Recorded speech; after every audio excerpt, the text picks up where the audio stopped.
del CICIAC y del Congreso de Cardiología de este año.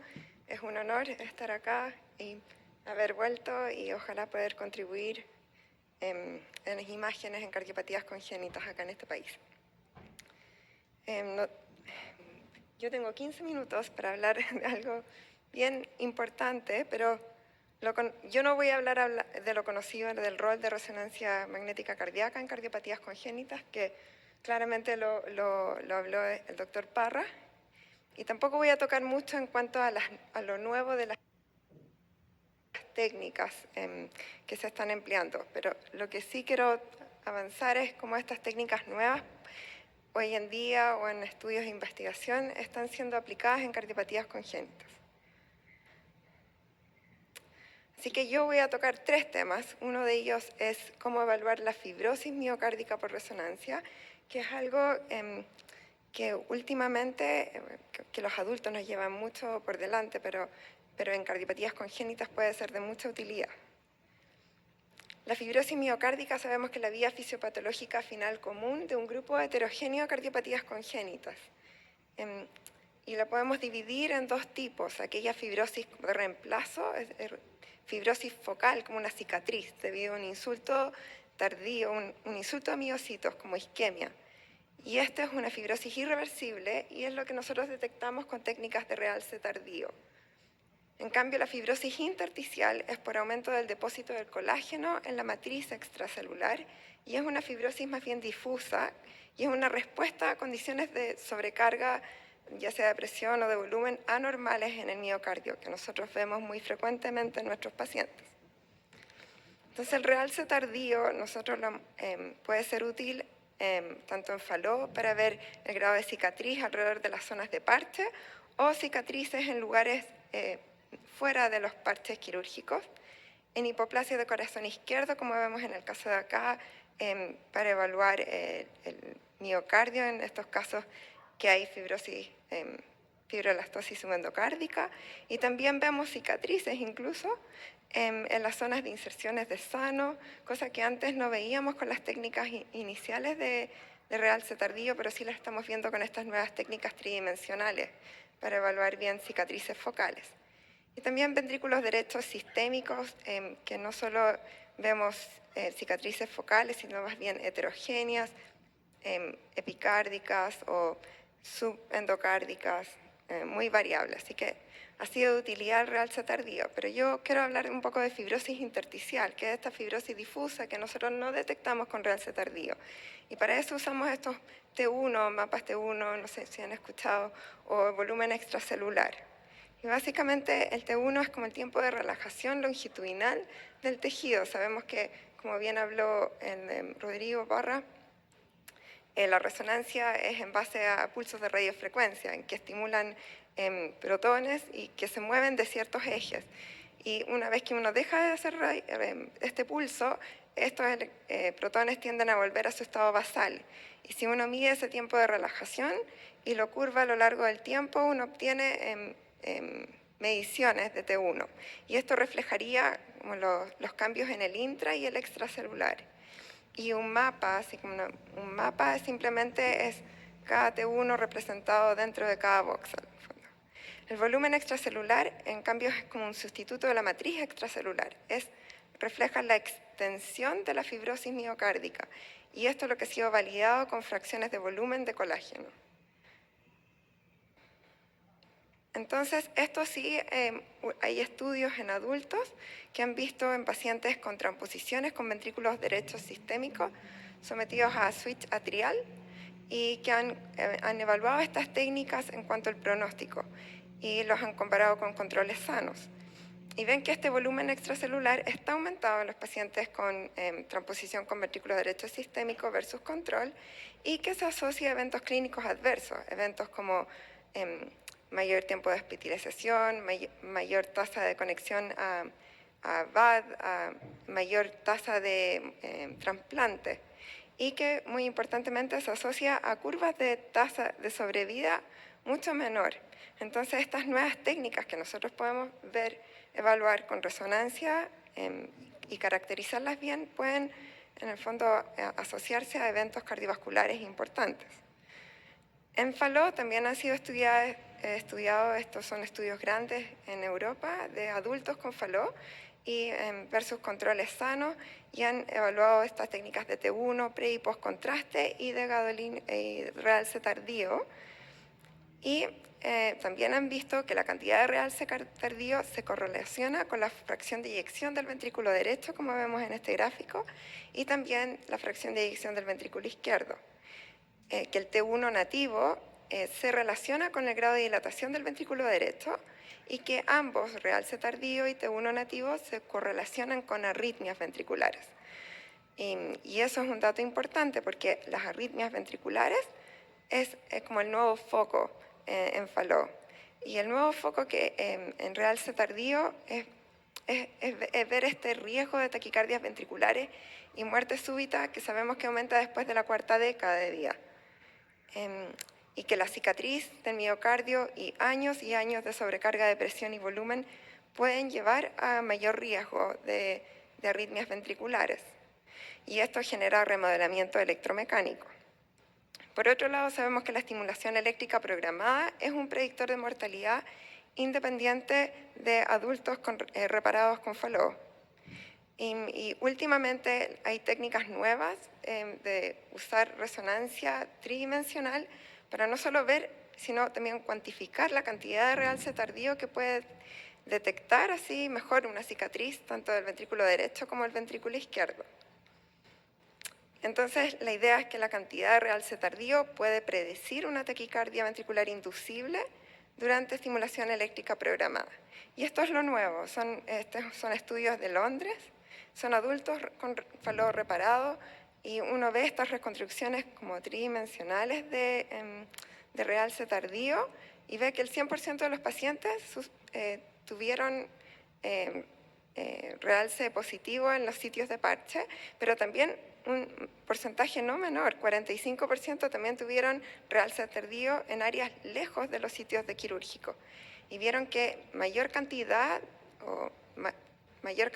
de realce tardío se asoció a mayor edad, una reparación de Fallot más tardía, un volumen de findodiástole del ventrículo derecho aumentado y una fracción de eyección del ventrículo derecho disminuida. Pero más importante, ellos fueron más allá y trataron de ver algunos como umbrales, umbral de cantidad de realce tardío bajo 10, bajo el cual ningún paciente tuvo taquicardias ventriculares inducidas, versus un umbral sobre 36, del cual todos tuvieron taquicardias ventriculares. Así que eso es importante porque estas nuevas técnicas de caracterización tisular nos pueden ayudar a seguir mejor nuestros pacientes y a evaluar su pronóstico a largo plazo. Lo otro que les quería tocar era lo nuevo en cuanto a evaluar la forma y la geometría de las cardiopatías congénitas usando resonancia. Bueno, la doctora tocó el tema de modelos impresos 3D, que en muchos centros se hace a partir de imágenes tridimensionales por tomografía axial computada, porque es lo más frecuente, es lo más común, está más unificado. Pero también se puede hacer a partir de imágenes tridimensionales por resonancia magnética cardíaca, y la ventaja es que permite una resolución mejor y que la segmentación sea un poco más fácil porque permite una visión más homogénea de todo de la anatomía. También se puede hacer por imágenes, por angiografía, por TAC rotacionales, y como la doctora Clara tocó, que también se puede hacer a partir de imágenes por ecografía tridimensional, que tiene la ventaja de ver mejor válvulas en funcionamiento y tejido subvalvular, cosa que los modelos impresos tridimensionales por resonancia cardíaca todavía no está bien definido, toda la parte valvular y subvalvular. Entonces estos métodos se adquieren y luego hay un proceso de segmentación, que es un proceso largo en el cual se divide la parte de la sangre y el borde del músculo cardíaco, y que puede ser mucho más fácil si la imagen es mejor. Y después estas imágenes se transfieren como un lenguaje que pueda finalmente ser impreso en un modelo 3D en distintas tejidos. Últimamente lo que están haciendo es en silicona. Y estos modelos 3D sirven para planificar intervenciones, y eso es una de las principales indicaciones, porque facilita entender la anatomía y muchas veces como estudio preintervención de casos complejos como cómo planificar unio biventricular, y la doble salida ventrículo derecho es una indicación más común de utilizar estos modelos tridimensionales, en que la eco puede pensar que la CIB es muy remota, pero al utilizar estos modelos 3D uno puede llegar a establecer una vía de tunelización entre el ventrículo izquierdo y la aorta que hace factible la reparación biventricular. Últimamente, incluso estos modelos impresos 3D ayudan a evaluar la factibilidad de intervenciones no convencionales, como la instalación de un stent para el cierre de defecto senovenoso cava superior, en el cual con estos modelos el hemodinamista puede implantar el stent y así evaluar la factibilidad de cierre, y pueden evaluar tanto el lado de la aurícula derecha como la aurícula izquierda y ver que no haya obstrucción del paso de las venas pulmonares superiores derechas. Pero también importante es que ha ayudado a entrenar a muchos cardiólogos y de todas las áreas de morfología, porque es ideal como un recurso educacional de morfología y porque hay escasez de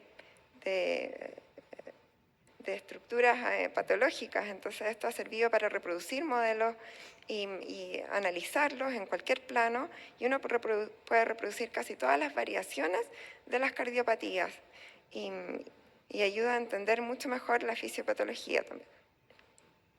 Y también últimamente han ayudado a entrenar cardiocirujanos, y esto sí yo lo vi presencialmente, y es lo que en Toronto lo han hecho ya casi 5 años, y que tienen una forma de entrenar cardiocirujanos utilizando distintos modelos de ciertas cardiopatías.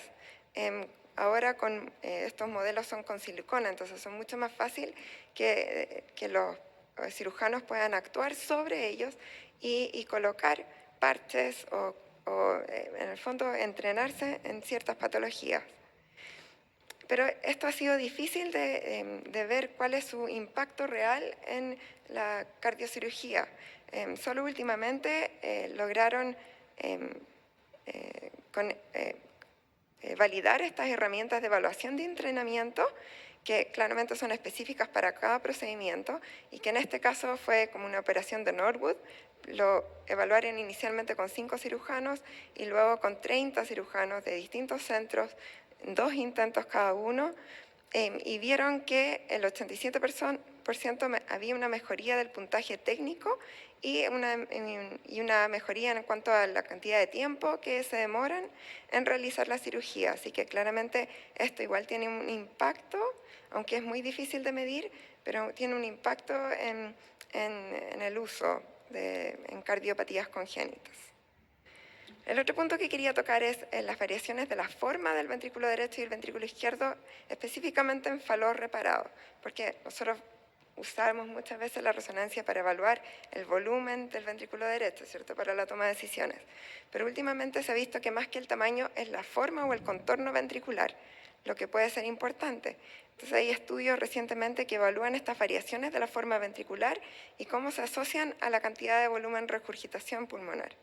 Y esto que puede ayudar a tomar decisiones clínicas con mayor información. Y lo que tratan de hacer es cuantificar con puntaje las distintas formas que se remodelan en los ventrículos y que se asociarían, en este caso, a nuestro factor de interés, que es la cantidad de regurgitación pulmonar. Y esto ayudaría a tomar decisiones clínicas. Entonces, en estos modelos en que hay un volumen de regurgitación pulmonar de 5 ml versus 40, claramente ven que hay mayor volumen de regurgitación pulmonar, el ventrículo derecho aumenta, pero el tracto de salida se dilata, el ápex se dilata, el anillo tricúspide aumenta. Todas estas cosas que nosotros visualmente vemos, pero es que lo están tratando de cuantificar.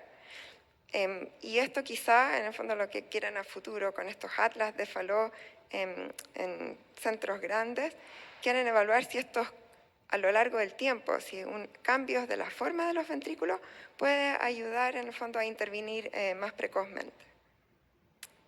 Y más allá de la forma o geometría, para evaluar la arquitectura del miocardio de pacientes con cardiopatías congénitas, muchas veces, como en este caso de doble entrada ventrículo izquierdo, de 3 meses de edad, uno ve un ventrículo izquierdo que no es normal, que es grueso, muy trabeculado, muy heterogéneo, pero no logra evaluar bien el miocardio en sí.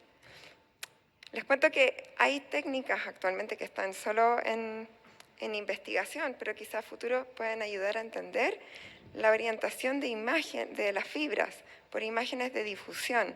Y esto utiliza las partículas de las moléculas de agua que cruzan a través de un tejido y pueden medir en los ejes de estas moléculas y con eso determinar el eje longitudinal de la fibra miocárdica de los músculos. Y pueden ayudar a definir, como en este caso de hipoplasia de BI, y esta es la pared lateral del ventrículo derecho, las distintas capas. Esa es la capa epicárdica, la capa más interna longitudinal y las capas circunferenciales con mayor precisión. Pero ellos fueron más allá y estudiaron a ventrículos derechos sistémicos explantados y lo compararon con un paciente sin cardiopatía, pero con hipertrofia ventricular derecha adquirida.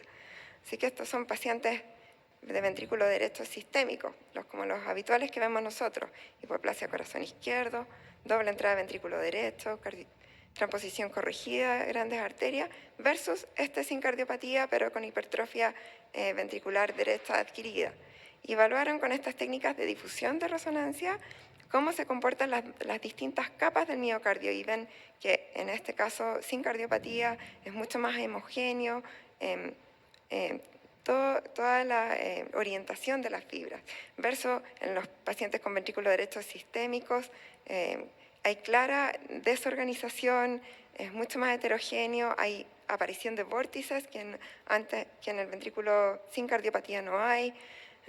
Y más encima, en el ápice de estos ventrículos sistémicos, donde debería haber como una espiral bastante homogéneo, se pierde esta espiral y se es incompleto.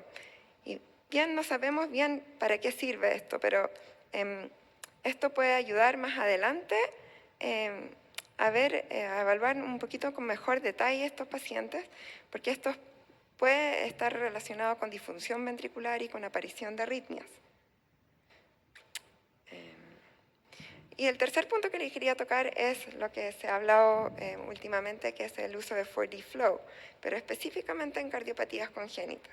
Y esto está más bien todavía en el plano de investigación en pediatría. La resonancia cardíaca, ¿qué es el 4D Flow? Es resonancia cardíaca con contraste de fase, pero resuelta por tiempo. Es como resonancia cardíaca tridimensional, más incorporando este tiempo. Entonces incorpora las imágenes anatómicas tridimensionales y imágenes codificadas por velocidad en 3 planos ortogonales. Y así evalúa el flujo, tanto cualitativo como cuantitativo, de un volumen completo.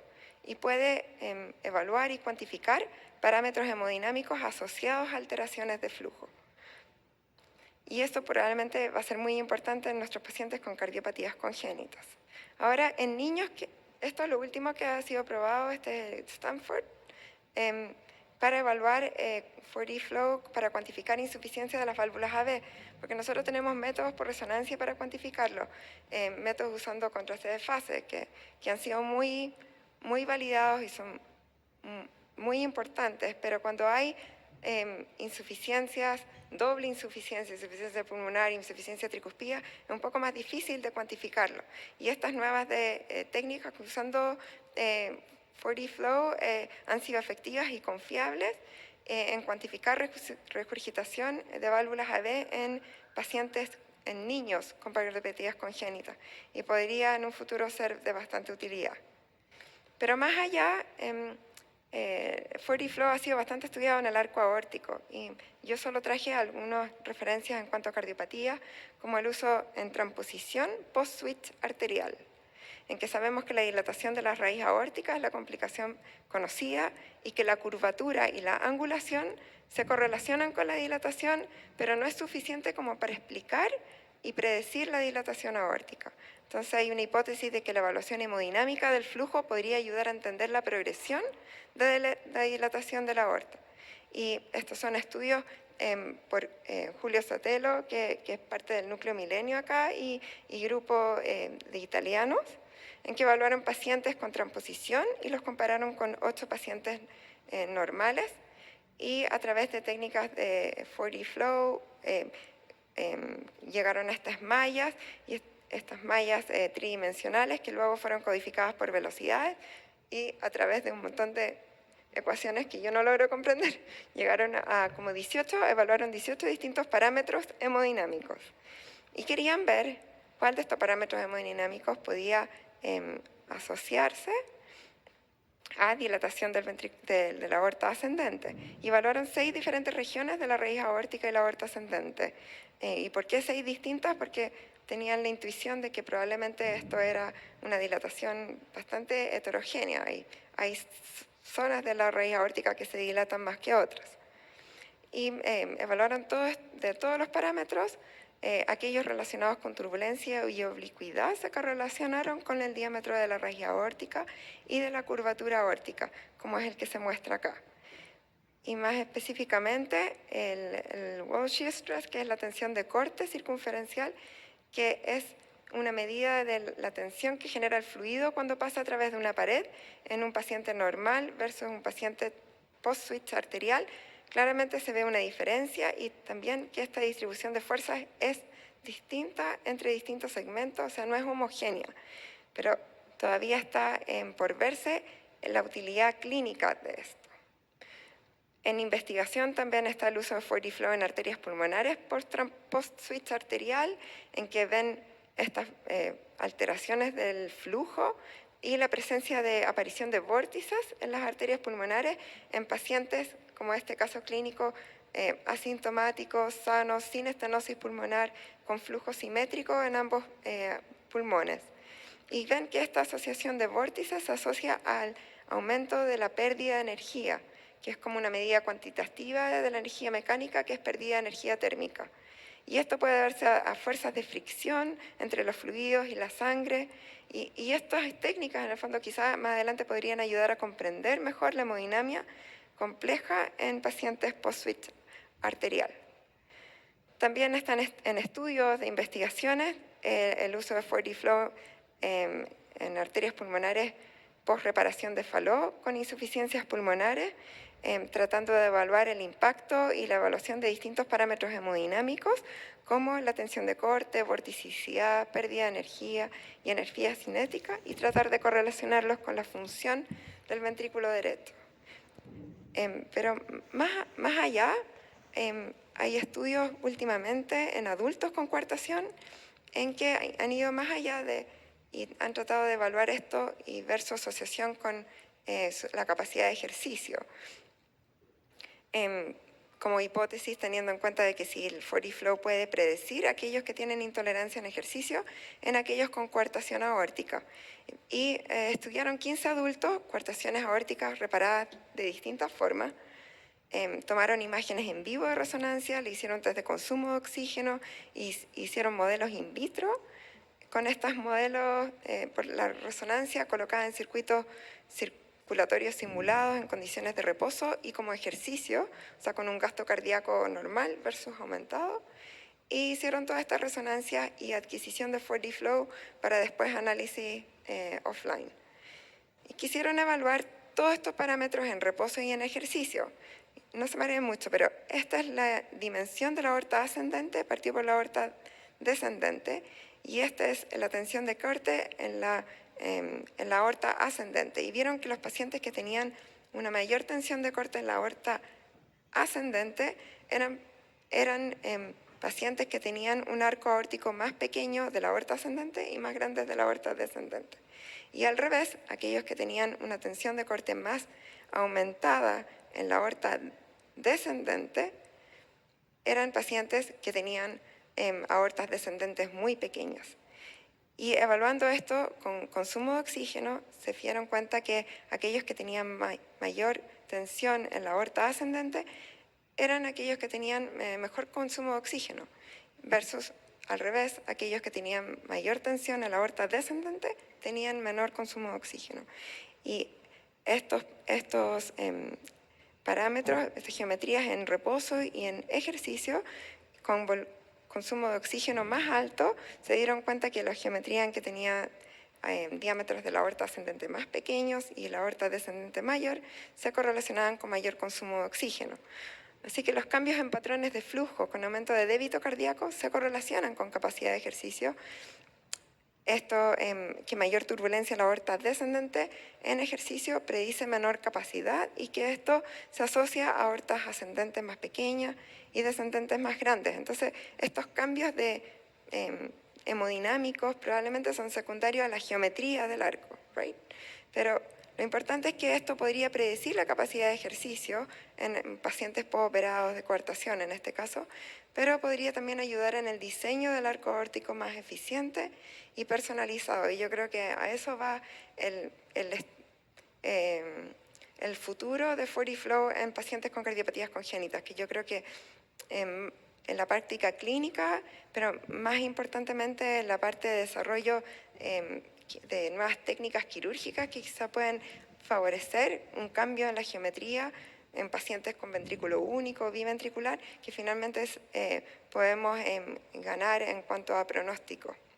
Así que eso es lo más importante, lo actual, lo nuevo. Estos 3 tópicos quería tocar y solo tocar lo que se puede llegar a hacer y lo que está actualmente en investigación. Gracias.